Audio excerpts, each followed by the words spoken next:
आता त्या काळात धनगरवीर सैन्यामध्ये गेले का गेले? फक्त उदरनिर्वाह करण्यासाठी गेले नाही. त्या काळामध्ये छत्रपती शिवरायांनी स्वराज्य नावाचं जे स्वप्न पाहिलं होतं ते स्वप्न पूर्ण करण्यासाठी धनगरवीर महाराजांच्या सोबत त्या ठिकाणी गेले, लढले, झुंजले, कटून मरले. आपल्याला आतापर्यंत हा इतिहास अपरिचित का? कुणी हा इतिहास अपरिचित ठेवण्याचा प्रयत्न करते का? आपल्याला ह्या इतिहासावरती दाखवला जात नाही, याचं कारण लक्षात घ्या मित्रांनो. हा इतिहास जर आपल्याला समजला मित्रांनो, आज या व्हिडिओमध्ये मी तुम्हाला छत्रपती शिवाजी महाराज यांच्या काळामध्ये, तसेच राजाराम महाराज असतील, शंभूराजे असतील, ताराराणी असतील, म्हणजे शिवकाळ, शंभू काळ आणि हा तत्कालीन काळ जो होता त्यामध्ये धनगर समाजाचं जे काही महत्वाचं योगदान आहे. त्या काळी धनगर समाज म्हणजे राजकीय परिस्थिती असेल, सामाजिक परिस्थिती नेमकी काय होती, ऐतिहासिक अभ्यासानंतर ऐतिहासिक पुराव्यासहित आज हा व्हिडिओ मी तुम्हाला या व्हिडिओच्या माध्यमातून अशी काही माहिती देणार आहे जी खरंच अभिमानास्पद अशी माहिती असणार आहे. ऐतिहासिक पुरावे तपासल्यानंतर तो अभ्यास केल्यानंतर हा व्हिडिओ मी बनवत आहे. खरं तर धनगर समाजाच्या अस्मितेचा, अभिमानाचा हा गौरवशाली असा इतिहास आहे. शिवकाळातील धनगर सरदार असतील, धनगर शिलेदार असतील, त्या काळात धनगर वीर जे होते, जे सैन्यात सामील झाले होते, त्या रिगार्डिंग माहिती असेल ती सर्व तुम्हाला, ते जे काही तत्कालीन काळातलं साहित्य आहे त्यासोबत आता प्रकाशित झालेल्या महत्वपूर्ण इतिहास अभ्यासकांनी त्यांची मत सांगितल्यानंतर, ही सगळी माहिती घेतल्यानंतर हा व्हिडिओ आपण बनवत आहोत. मित्रांनो, हा व्हिडिओ तुम्ही संपूर्ण पहा जेणेकरून तुम्हाला संपूर्ण ही माहिती मिळेल आणि तुम्हाला हा इतिहास जाणून घेता येईल. अभिमानास्पद आणि गौरवास्पद असा हा इतिहास आहे. तर तुमचा जास्त वेळ वाया न घालवता लगेच आपण या टॉपिक कडे, म्हणजे सुरुवात लगेच या टॉपिकला करूया.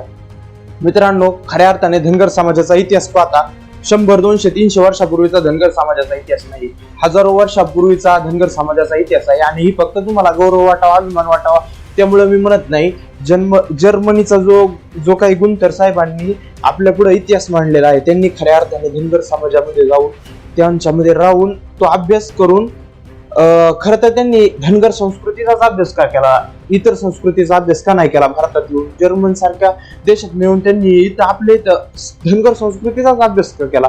याचं कारण होतं त्यांचे गुरु रशियाचे जे की कोसंबी हे त्यांचे गुरु होते. त्यांनी सांगितलं, तुला भारत देशाच्या मूळ संस्कृतीचा जर अभ्यास करायचा असेल, प्राचीन संस्कृतीचा जर अभ्यास करायचा असेल तर तू धनगर समाजामध्ये जा, त्यांच्यासोबत राहा आणि त्या संस्कृतीचा अभ्यास कर. कारण त्यांना माहिती आहे की धनगर समाजाची संस्कृती ही अतिशय प्राचीन आहे.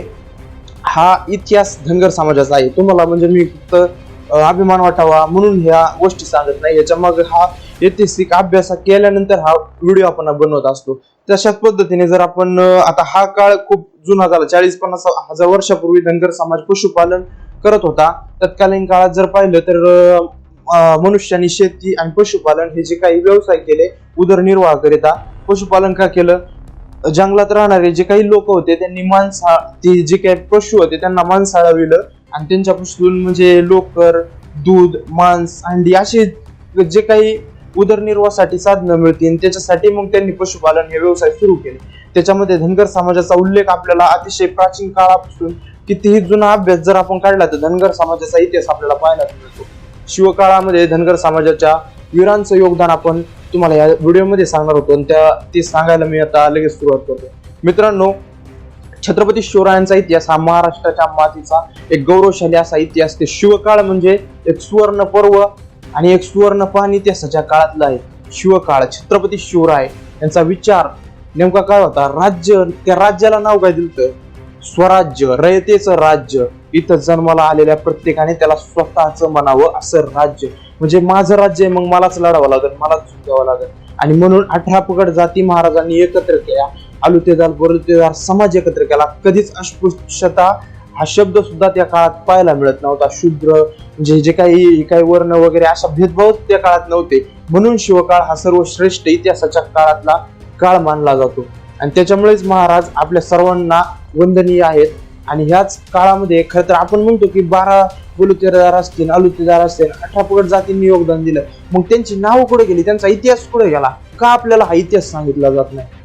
मग फक्त 2-4 मुख्य शिलेदार घेतले जातात त्यांच्यावरती शिवरायांचा इतिहास रंगवला जातो. याचं कारण काय हे कधी आपण शोधण्याचा प्रयत्न केला का? मित्रांनो, हा इतिहास आपण पाहिला पाहिजे. ज्यावेळी आपण इतिहासात जातो त्यावेळी आपल्याला हे महत्वपूर्ण मुद्दे, या गोष्टी लक्षात येतात. हा इतिहास आपण संशोधकांनी देखील याच्यावरती कार्य केलं पाहिजे आणि हा इतिहास समोर आणला पाहिजे. छत्रपती शिवरायांच्या काळामध्ये धनगर वीरांचं योगदान काय आहे. खर तर आता जर आपण पाहिलं की ज्या वेळेस शिवरायांनी सुरुवात केली स्वराज्य स्थापनेची, त्या काळी शिवरायांच्या सैन्यामध्ये मावळे आणि हेटकरी होते. मावळे म्हणजे कोण? मावळ भाग जो होता त्यामध्ये राहणारे लोक, आणि त्यामध्ये जातीपाती नव्हत्या. महाराजांनी सर्व 18 पगड जात एकत्र केली. त्या फक्त कोणत्या विशिष्ट जातीला एकत्र करून महाराजांनी राज्य स्थापन केलं नाही. डोंगरदऱ्यामध्ये राहणारे धनगर बांधव महाराजांच्या सैन्यामध्ये सामील झाले. पशुपालन करणारे धनगरवीर, त्यांच्या मनामध्ये प्रेरणा, अस्मिता जागृत करण्याचं कार्य शिवरायांनी केलं. मावळ भागातील असेल, हेटकरी असतील, मावळे असतील, सर्वांनाच म्हणजे महाराजांनी प्रेरणा दिली. या मुघलांच्या चावडीतनं साध्या अंगणात तुळस सुरक्षित नव्हती, मंदिरावरचे कळस सुरक्षित नव्हते, घरातली माय, गोठ्यातली गाय सुरक्षित नव्हती, अशी परिस्थिती होती. आणि ही परिस्थिती पाहून म्हणजे सगळेजण नुसते बघत राहत होते, पण ह्याच्या विरुद्ध कोण आवाज उठवायला तयार नव्हतं, हत्यार उचलायला तयार नव्हते. महाराजांनी प्रत्येकाच्या हातात हत्यार दिलं आणि खऱ्या अर्थाने शिवकाळामध्ये सर्वजण एकत्र येऊन लढले, म्हणून तो काळ सर्वात इतिहासातील सुवर्ण काळ मानला जातो. आणि या काळामध्ये धनगरवीरांचं योगदान तुम्हाला सांगायचं झालं, सभासद बखर जे आहे ती कृष्णाजी अनंत सभासद यांनी लिहिलेली आहे राजाराम छत्रपती यांच्या आज्ञेनुसार. आणि ही बखर जी आहे ही समकालीन बखर मानली जाते. शिवरायांच्या मृत्यूनंतर ही बखर लिहिलेली आहे, परंतु कृष्णाजी अनंत सभासद यांनी जे काही शिवचरित्रातलं त्या तत्कालीन काळातल्या घटनेचा उल्लेख केलाय. बरेचसे इतिहास अभ्यासक असं म्हणतात की ह्यातली जे काही मुद्दे आहेत ते अतिशय सत्य घटनेवर आधारित ती म्हणजे सत्य लिखाण मानलं जातं. मग त्यामध्ये धनगरवीरांचे जे काही शिलेदार होते, जे काही महत्वाचे शिलेदार होते, त्यांची लिस्ट मी तुम्हाला देणार आहे. ती लिस्ट तुम्ही बघून घ्या. हे महत्वाचे वीर शिलेदार त्या काळामध्ये होते. आता ही फक्त शिलेदारांची यादी झाली. शिलेदार म्हणजे 7-8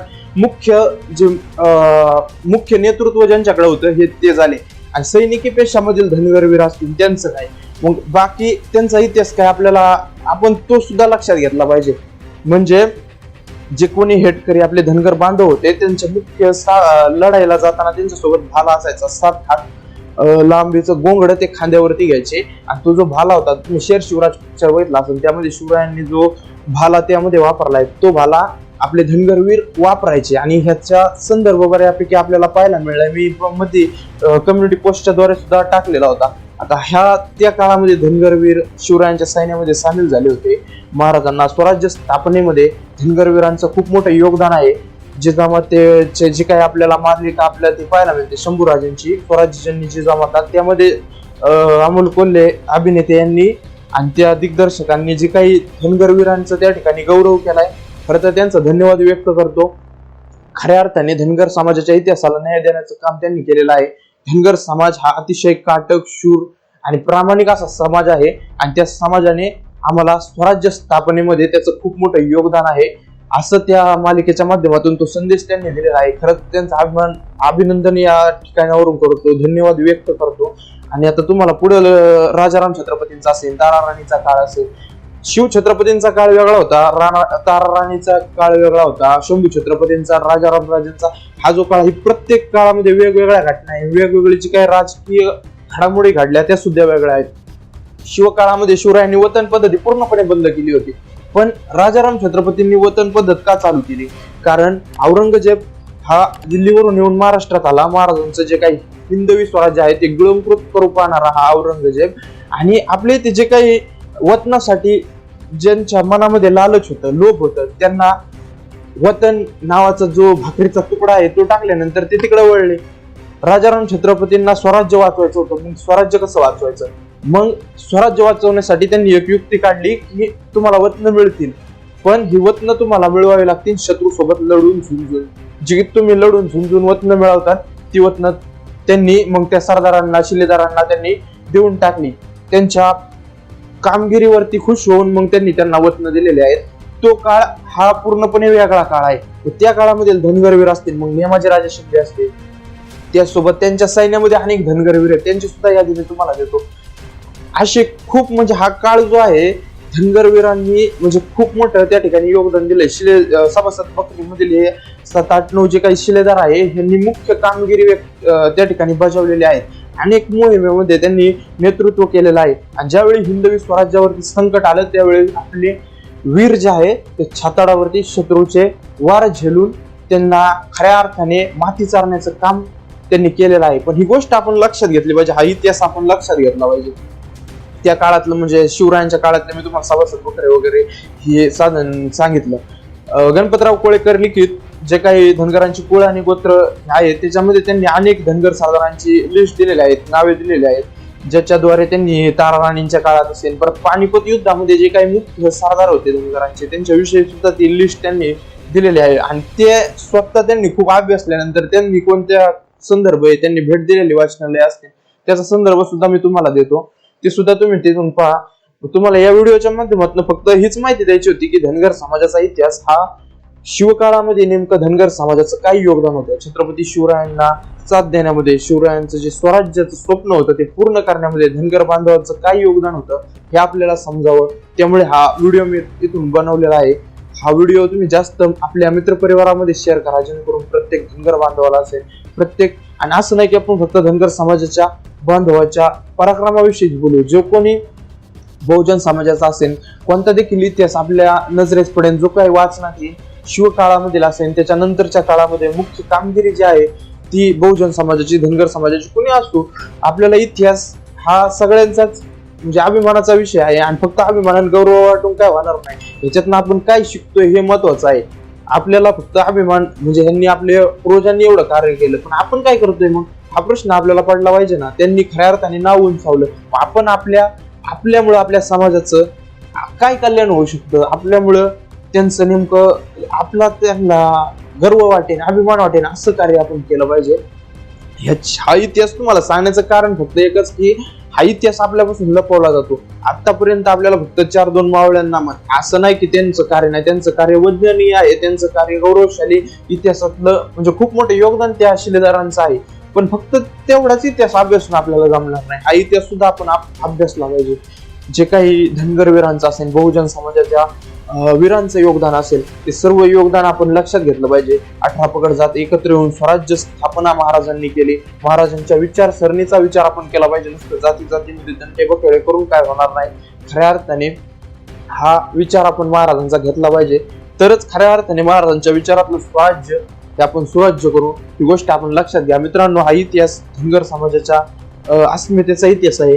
तुम्हाला एक गोष्ट सांगायची की आपण त्या काळामध्ये काय होतो ना, आता सध्या आपली परिस्थिती काय राजकीय, आर्थिक, सामाजिक ह्यामध्ये. आता त्या काळात धनगर वीर सैन्यामध्ये गेले, का गेले, फक्त उदरनिर्वाह करण्यासाठी गेले नाही. त्या काळामध्ये छत्रपती शिवरायांनी स्वराज्य नावाचं जे स्वप्न पाहिलं होतं ते स्वप्न पूर्ण करण्यासाठी धनगरवीर महाराजांच्या सोबत त्या ठिकाणी गेले, लढले, झुंजले, कटून मरले. आपल्याला आतापर्यंत हा इतिहास अपरिचित का, कुणी हा इतिहास अपरिचित ठेवण्याचा प्रयत्न करते का, आपल्याला ह्या इतिहासावरती दाखवला जात नाही, याचं कारण लक्षात घ्या मित्रांनो. हा इतिहास जर आपल्याला समजला, इतिहास जो समाज इतिहास विसरतो तो कधीच इतिहास घडूच शकत नाही, हे डॉक्टर बाबासाहेब आंबेडकरांचं वाक्य आहे. आणि खऱ्या अर्थाने त्यांनी जो काही दलित समूह त्या काळामध्ये जो काही अस्पृश्यांवरती अन्याय होत होता, अस्पृश्य म्हणून हिणवलं जात होतं, त्या काळामध्ये त्या समाजाला न्याय देण्याचं काम बाबासाहेबांनी केलं.